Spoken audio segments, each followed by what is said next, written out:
नमस्कार शेतकरी मित्रांनो, मी किरण कोल्हे आपलं मिस्टर के के कृषी मित्र या यूट्यूब चॅनलवर स्वागत करत आहे. कालच्या व्हिडिओमध्ये सांगितल्याप्रमाणे आज मी तुम्हाला फुलगळीचे प्रमुख 3-4 कारणं सांगणार आहे. फुलगळ कशामुळे होते याच्याबद्दल सविस्तर चर्चा करणार आहे.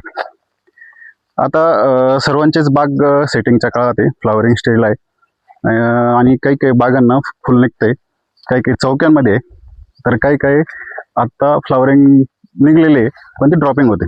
आज आपण एका बागेमध्ये आलोय तर तिथली फ्लावरिंग ड्रॉपिंग होते, मादी फुलंच निघते आणि ते ड्रॉपिंग होते. तर आपण बघू शकतात हे इथं हे फळ आहे, हात जरी लावला तरी पण ड्रॉपिंग होऊन जाऊ राहिलं. हे सगळं ड्रॉपिंग होते. तर आता हे ड्रॉपिंग होण्याचं मागं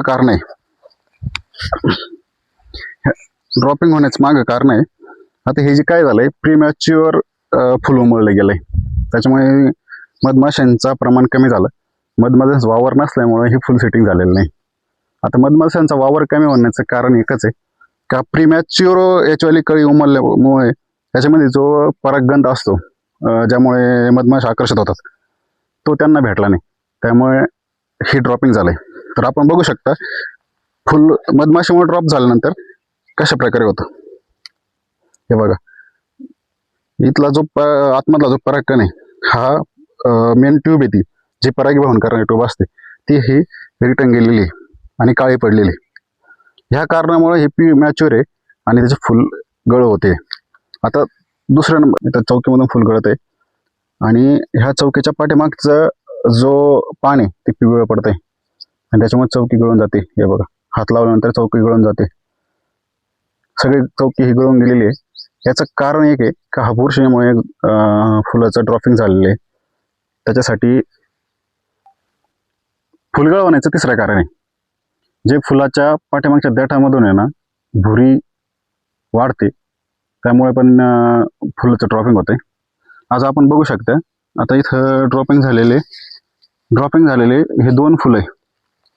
या फुलांमध्ये भुरीमुळे ड्रॉपिंग झाल्यामुळं इथं असं खातमध्ये खड्डे आणि छिद्र पडलेलं आहे. हे भुरी खाल्ल्यामुळं ड्रॉपिंग होते. हे छिद्र आहे पाठीमागे या 2 फुलांना पण आपण बघितलंय, आतमध्ये छिद्र पडलंय आणि त्यामुळे ते देठापासून बाजूला झालंय. चौथं कारण आहे तुमचं पाण्याची कमतरता. पाण्याचा जादा प्रमाण किंवा कमतरता झाल्यानंतर आपण काय करतोय की चौकीमधून शेंडा निघू नये, त्याची व्हेजिटेटिव्ह ग्रोथ जादा होऊ नये, त्यासाठी आपण पाणी कमी देतोय. पण आता आपण बघतोय की जसं दिवसेंदिवस उलवाडात चाललाय तसं पाण्याची कमतरता आपल्या झाडाला भासत आहे. तर सगळ्यात मोठा उपाय आहे, मी म्हणत नाही तुम्हाला जादा पाणी द्या, पाणी आहे ते चांगलं राहून द्या. फक्त तुम्ही जो गॅप देताय 4 दिवसांना 5 दिवसांना, तो गॅप कमी करा. तुम्ही दिवसाड अर्धा ते 1 तास तुमच्या मातीनुसार, तुमच्या पाण्यानुसार पाणी देऊ शकता, तुमच्या जमिनीनुसार पाणी देऊ शकता. आणि जमीन ही गार ठेवायची सगळ्यात मोठं. त्यासाठी तुम्ही हे आपण बघू शकता की पास्टचं मल्चिंग करा, जेणेकरून काय राहील, पाणी थोडं जरी दिलं तर त्याचं मॉइश्चर हे टिकून राहील. पाणीचं मॉइश्चर टिकून राहिल्यामुळे तुमच्या झाडाला पाहिजे त्या प्रमाणामध्ये जेव्हा पाहिजे तो पाणी भेटणार आहे. आणि तर शेतकरी बंधूंनो, आपण बघितले फुलगळ होण्याचे 4 कारणं. आता पहिल्या कारणावर सांगतो उपाय काय करायचा.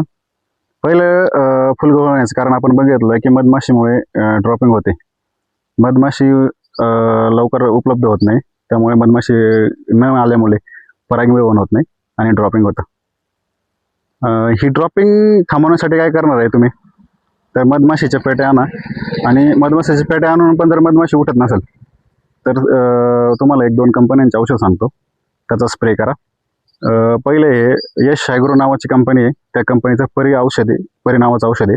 दुसरं ऑर्चिड नावाची कंपनी आहे, तिचं वालं हनी नावाचा एक प्रोडक्ट आहे, त्याचा स्प्रे करू शकता. आणि तिसरा एक आपला घरगुती उपाय, तर 1 किलो गूळ, 250 ग्रॅम ताक किंवा दही आणि 10 ग्रॅम इलायची याचा एकत्र कूट करायचा, 200 लिटर पाण्याला स्प्रे करायचा एक लाईनीमध्ये. त्यामुळे पण तुमच्यावाली मधमाशी आकर्षित होईल. तर हे बुरशीमुळे झालेलं ड्रॉपिंग आहे. आता हात लावलं तरी ड्रॉपिंग होऊन जाते, म्हणजे पडलं तरी फुल पडून जाणार आहे. तर हे बुरशीमुळे झालंय. त्यासाठी एक उपाय आहे, तुम्ही बाहेर कंपनीचं निएटिव्ह नावाचं बुरशीनाशक आहे, ते अर्धा ग्रॅम पर लिटरने घ्यायचं आहे. आणि त्याच्यामध्ये कृष्णवेली ॲग्रोटेक कंपनीचं आहे बायोसिल, अमृत बायोसिल, हे 2 ml ने घ्यायचं आहे. त्याचा मिक्स करून त्याचा स्प्रे घेऊ शकतात. त्याच्यामुळे तुमची ड्रॉपिंग थांबल. ओके. तिसऱ्या प्रकारची ड्रॉपिंग आहे, एक तर भुरीमुळे होती आणि कॅल्शियम बोरॉनची डिफिशियन्सी आल्यामुळे पण होते. दोन्ही वेळेस काय होतं की फुल देठ सोडतं आणि खाली पडतं. भुरीमुळे जी ड्रॉपिंग होते ते छिद्र पडतं खाली, बुडाच्या देठाला, फुलाच्या देठाला छिद्र पडतं आणि ती ड्रॉपिंग होते. आणि कॅल्शियम बोरॉनची डिफिशियन्सी झाल्यानंतर सुद्धा ही देठ कमकुवत होतं आणि फुलाची ड्रॉपिंग होते. ह्यावेळेस नियंत्रण करण्यासाठी तुम्हाला एक सांगतो, ताकद नावाचं औषध आहे टाटा कंपनीचं, ताकद नावाचं बुरशीनाशक. हे 2 ग्रॅम पर लिटरला घ्यायचं. कॅल्शियम बोरॉन घेताना ग्लुकोनेट कॅल्शियम बोरॉन घ्या, जे की अमृत CB प्लस नावाचं प्रोडक्ट आहे. त्याच्यामध्ये 2 ml चं प्रमाण घ्यायचं आणि त्याचा स्प्रे करायचा. त्या CB प्लसमध्ये calcium boron plus Microton, organic carbon आणि तुम्हाला लागलेले सर्व मायक्रोटन त्याच्यामध्ये अवेलेबल आहे. त्याचं 2 ml प्रमाण घ्या आणि स्प्रे करा, तुमचं ड्रॉपिंग थांबल. तर शेतकरी बंधूंनो, मी माझ्या 13 वर्षाच्या अनुभवामधून तुम्हाला फ्लॉवर ड्रॉपिंगचे 3 ते 4 कारणं सांगितले. 4 कारणामध्ये तुम्हाला जे कारण तुमच्या ड्रॉपिंग होत असेल, ज्या कारणाने तुमचे ड्रॉपिंग होत असेल, मी उपाय पण त्याला सांगितले. ते उपाय वापरून तुम्ही तुमचे ड्रॉपिंग नक्कीच त्याच्यावेळी ड्रॉपिंग थांबू शकतात आणि त्याचा तुम्हाला फायदा होईल.